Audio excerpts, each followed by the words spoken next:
Hello, this is SME on Point and I'm Rossiter. This week we highlight the work that Youth for Survival does, a Pretoria-based shelter for the abused, abandoned and homeless, and how it is empowering victims to not only heal but restart their lives and to also leave the shelter as skilled entrepreneurs. Its founder Mandisa Moshy Mathe says she wants to hold the women and men as well as the children at the center to be the best versions of themselves while grooming them into entrepreneurs. Youth for Survival was initially started as a movement or shelter for the youth, but it quickly grew to accommodate men and women who needed not only a place to sleep, but a place to regroup, heal and restart their lives. We have got an advice desk. In the advice desk, women would come and say, my husband has locked me out. And that is when now we started having the shelter for abused women. We have a shelter for abused women which gives them counseling, shelters them, makes sure that there is a legal wing that assists with the cases if they need to go to court or they need advice. Today, the shelter employs more than 1,000 people across different provinces. Its aim is to address socio-economic challenges faced by women, children and youth in underprivileged communities through the provision of developmental programs. Mathe says when people come to Youth for Survival, they are first taught life skills followed by business skills. Life skills actually speak to your inner person to say you can become what you want to be. We are here for you to handhold you to whoever you want to become. Then after life skills, we then take you through to the skills program. Our skills programs differ depending on what people are interested in. We do have computer skills, we have got business skills, we have got baking, we have got sewing, we've got agriculture, you'll be seeing our gardens. We've got agriculture and entrepreneurship, because it is important for people that have been trained in baking to then know how to sell and customer service and how to deal with their clients and to market their own businesses. She says their focus is on making sure that when the victim exits the shelter, which is normally 6 months to a year, they have something to fall back on. Some of the beneficiaries, they go back to the perpetrators because they feel they can't take care of themselves nor the children. We will be starting ABET on the 1st of November. ABET is adult education. ABET will make sure that the beneficiaries that are at Youth for Survival and other shelters around, if they want to matriculate, they'll come and attend in a safe environment, preparing them for jobs. We partner also with the Department of Labor for job readiness. We partner with the Department of Social Development that makes sure that most of the needs are taken care of. By the time the person exits the shelter, it is a person as ready as Moshy to go out there and take care of her future. Mathe emphasizes that the shelter is not to empower women only, but to also accommodate homeless men. It is true, some men are abused. Also, they get the very same treatment. There are social workers to take care of them. There's skills training, there's job readiness, there's job placement. Mathe dreams of seeing Youth for Survival in all 9 provinces of the country and is scouting for like-minded partnerships to grow and empower entrepreneurial skills in those who are pressing a reset button to their lives.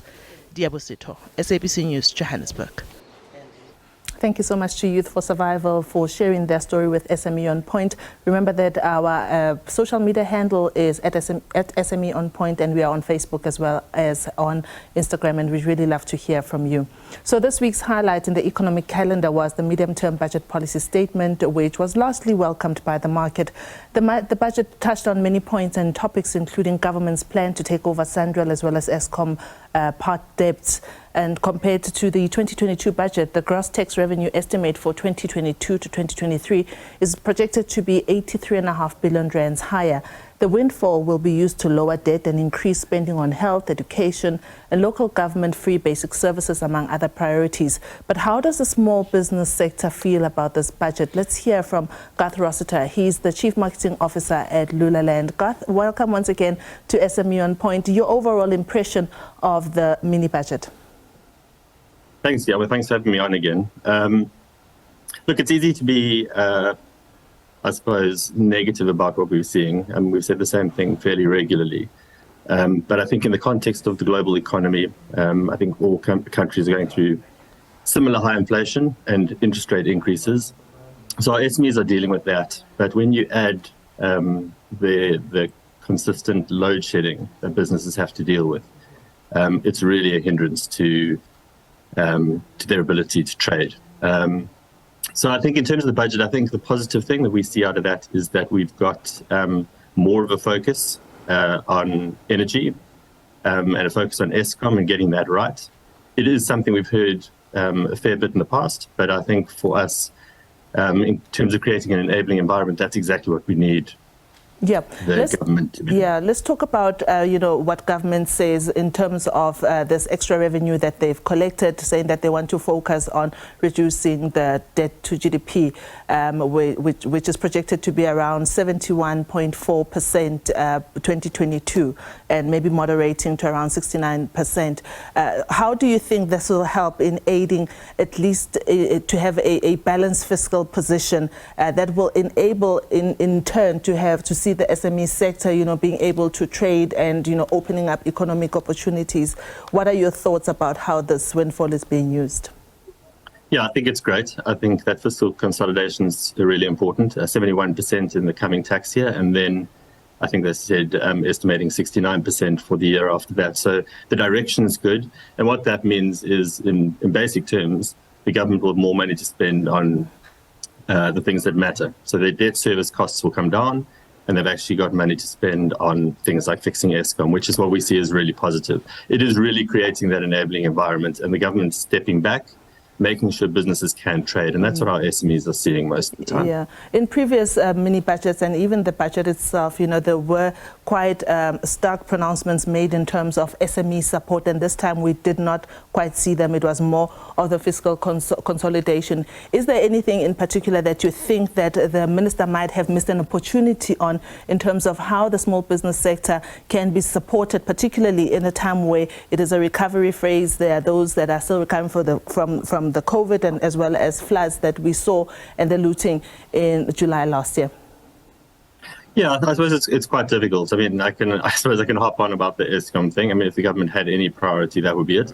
Each year they do talk about recognizing the role that SMEs play in job creation in South Africa. And I think that's something to really highlight here is, in terms of SMEs, they account for 98% of the businesses in South Africa and 60% of your private sector employment.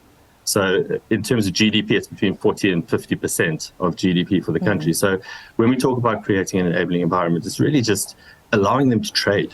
And without power, there are plenty of things the government could do.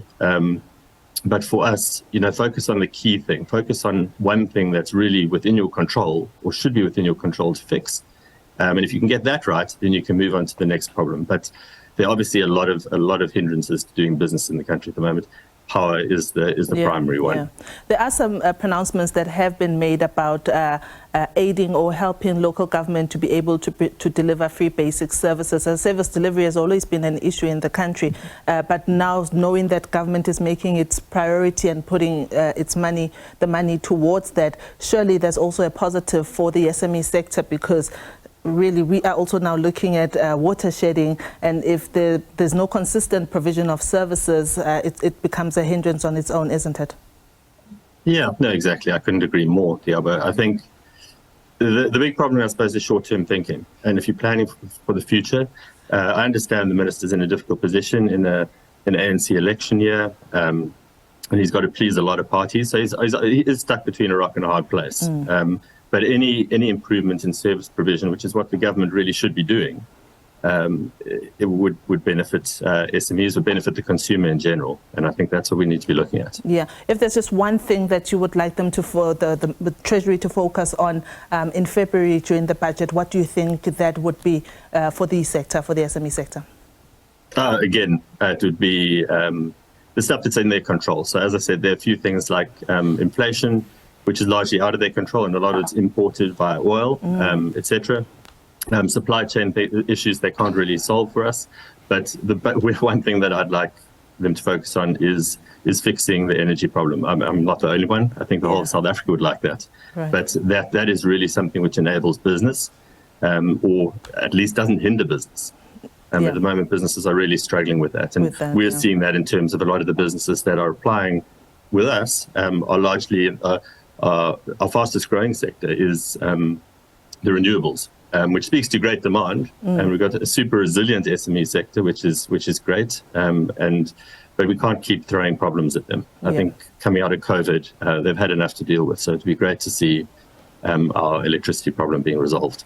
Garth, always a great pleasure speaking to you. Thank you so much for joining us on Point. Thanks, I've been speaking to Garth Rossiter. He's the Chief Marketing Officer at Lulalend, and he's been giving us his thoughts on the medium-term budget policy statement that we had just on Wednesday in Cape Town, being tabled there by the Finance Minister. And that is all I have for you for this week for SME on Point. As always, as I say, remember to support small businesses in your communities and keep those rands and cents circulating around there. We're taking a quick break, and after that, it's more news.